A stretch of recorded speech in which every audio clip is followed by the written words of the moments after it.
అందరికీ నమస్కారం. రాశి ఫలాలు న్యూస్ ఛానల్ కి స్వాగతం. కుంభరాశి వారికి జరిగే శుభాలు అశుభాలేంటో తెలుసుకుందాం.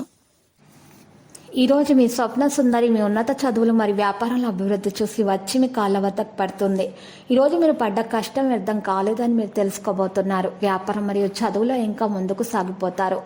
అయితే ఈరోజు మీకు చాలా మంచి ఆదాయం లభిస్తుంది. ఇక మీరు అనుకున్నటువంటి పనులు అనుకున్న విధంగా సాగిపోతాయి. స్నేహితుల నుండి మద్దతు కూడా మీకు అందుతుంది. మధ్యాహ్నం పూట ఈరోజు ప్రయాణాన్ని మానుకోవాల్సి ఉంటుంది. మీకు ఈరోజు కాస్త ఆందోళన పెరిగేటువంటి వార్తలు కూడా అందుకోవడం జరుగుతుంది. మీ భార్య ఆరోగ్యం జాగ్రత్తగా చూసుకోవాలి. వారికి ఈరోజు సమస్యలను కూడా తెలియజేయకూడదు. వ్యాపార సమస్యలను ఎదుర్కొంటారు. ఉద్యోగంలో బదిలీలు మొత్తం జరుగుతాయి. సాయంత్రం ఆనందం పొందగలుగుతారు. వైవాహిక సంబంధాలు మెరుగుపరుచుకుంటారు. ఇక కొంతమంది కొంతకాలంగా జరుగుతున్న సమస్యల నుండి ఉపశమనం కూడా పొందుతారు. మీరు మీ యొక్క కృషికి చాలా వరకు పరిస్థితులు అనుకూలంగా చేసుకుంటారు. ప్రత్యర్థులు అయితే ఓడిపోతారు.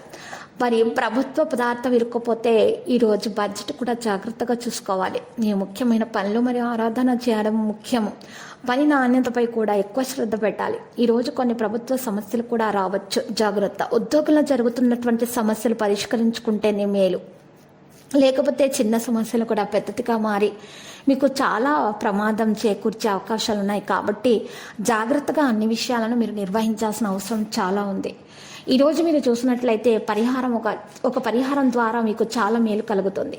పరిహారం కొరకు మీరు ఈరోజు తెల్లవారుజామున లేచి తలంటు స్నానం చేసి పూజ చేసి సూర్యుడు రాకమునిపే 11 బిర్యానీ ఆకులను తీసుకొని వాటి మీద మీ యొక్క కోరికలను రాసి ఆకులను అగ్నితో కాల్చేసి పౌడర్ చేసిన తర్వాత ఆ పౌడర్ని కాగితంలో ఉంచి చక్కగా మూట కట్టేసి ఆ మూటను నీటిలో ప్రవహింపచేయటం ద్వారా మీ కోరికలు తప్పకుండా నెరవేరుతాయి. గ్రహచలనం రీత్యా మీకున్నటువంటి దోషాల ఆటంకాలు తొలగించబడతాయి. మీకున్నటువంటి అప్పుల బాధ అనారోగ్య సమస్యలు కూడా తొలగిపోతాయి. ప్రతిరోజు ఈ విధంగా రాశి ఫలాలు తెలుసుకోవడానికి వీడియోని తప్పకుండా లైక్ చేయండి. క్రింద కనిపిస్తున్న రెడ్ కలర్ సబ్స్క్రైబ్ బటన్ ని తప్పకుండా క్లిక్ చేయండి. లైక్ మరియు సబ్స్క్రైబ్ చేసిన వారికి ఈ రోజు ఏదో ఒక శుభవార్త వినాలని నేను దేవుణ్ణి ప్రార్థిస్తున్నాను. Thank you for watching this video.